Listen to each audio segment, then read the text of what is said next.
Hey guys, welcome to Negro 86. My name is Isaiah, and today we're going to be talking about Dracula. This is a Luc Besson film, and it came out February 6th this year, and it's fantasy, horror, and romance. So, why did I want to go see this? Of course, for Luc Besson. We all love him for making Lucy, The Fifth Element. I can't remember the other names, but a lot of cool fantasy-oriented movies, right?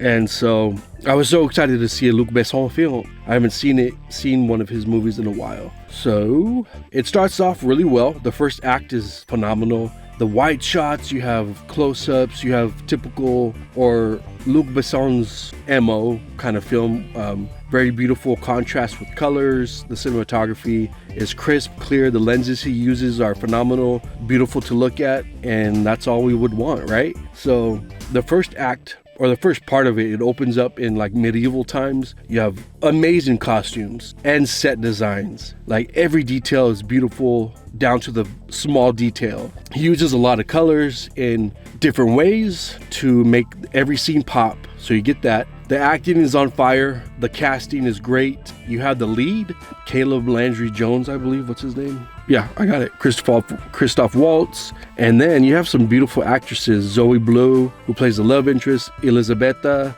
And then my favorite, who was a scene stealer, her smiles, the way she looked, was Matilda de Angeli. And she plays Maria, like this quirky friend of Elisabetta's. The Prince Dracula, or Prince Vlad, he's fighting in a war, a battle. His beloved, Elisabetta, gets killed, and he curses God and denounces God, and then that's when the story picks up. Like, God curses him to live forever, and he does. So it skips like 400 years because he is on a mission to find Elisabetta. Cut to a huge-ass castle. It's gothic eye candy, gothic galore eye candy. It's haunting, but it's also, you can't stop staring at it. When Dracula does appear in his old form, it is so hypnotizing. Caleb Landry Jones does an awesome job. His mannerisms, the way he walks, the way he talks. The makeup department outdid themselves with this, the way he looks. But I think that helped Caleb Landry Jones flesh out this Dracula in this story. It's more of a romantic story here. It's not your typical action Dracula, but the way the parlor tricks are captured. Luc Besson, like the telekinesis, the hypnotizing, the voice. So yeah, when Dracula's first introduced, we see what kind of powers he has and why he has them in certain ones. And it's cool, the exposition during the dialogue. We kind of learn what kind of powers he has, why, and then his associates. That's what he calls the people he bites. I like that. The music is awesome. Danny Elfman's scoring. It's kind of like your Middle Eastern, but this is a perfect movie for him because he does gothic really well, like Batman Returns. So the music is encompassing, it's engaging, and it elevates the story tremendously. So again, acting chemistry between the love interest works. The cool shot, the opening shot, is when the princess is escaping or running away from the battle, trying to go to safety, and she gets trapped in a snowy field filled with bear traps, and they're trying to kill her, the opposing team. Cool medieval battle,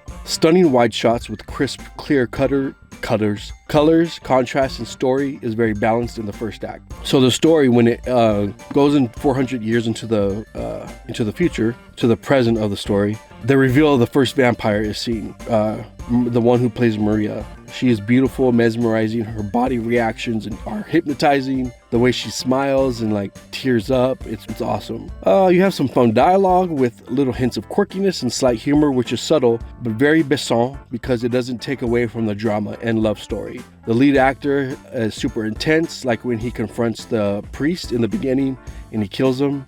His body language, his intensity of his voice and anger, he does really well with that. And like I said, when it starts to play with Dracula, he kind of moves kind of feminine, kind of elegant, but he's in power. He's so powerful. It's cool. Like I said, gestures, mannerisms, voice, speaking, rings, his nails, his powers. I think my favorite scene would be when Dracula travels the world and he finds this like elixir, and that's part of his hypnotizing effect.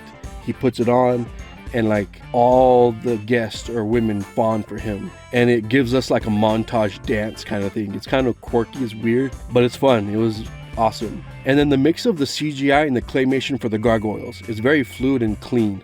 I love the special effects department that did this. It doesn't look like your typical CGI. Okay, and then what's not working, in my opinion, is the dialogue. It can be hard to follow sometimes, but I was very tired that day, so I was like, just keep going. And then the cheeky versus camp, like the cartoonist gargoyles. I think we expect to kind of have some type of quirkiness when we watch Besson films. This is kind of like cheeky versus camp. I was like, which one is it? I don't know.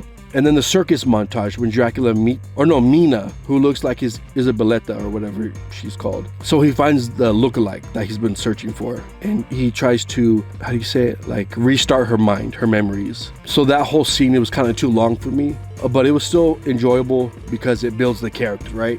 That's the thing I like with Besson films. He sets with the scene, fleshes out the character with dialogue, and it moves the story along. By the third act, it was kind of tiresome, and he tied it up really well, but it's just your typical big fight happens. He gets to his love, but then you have to watch it. It's typical Hollywood, but it's still effective. I'm giving this one an 8. It's good quality. It has a few flaws, a little nitpicking for me, but it's overall enjoyable. It's a Luc Besson film, and you will love it. And it's a kind of a new take. Like, I think he focuses more coming back to the book, inspired by the book. And so I think that's why he does it, the romantic angle, instead of the typical action. So yeah, thanks for watching, guys, and I'll see you next time. Bye.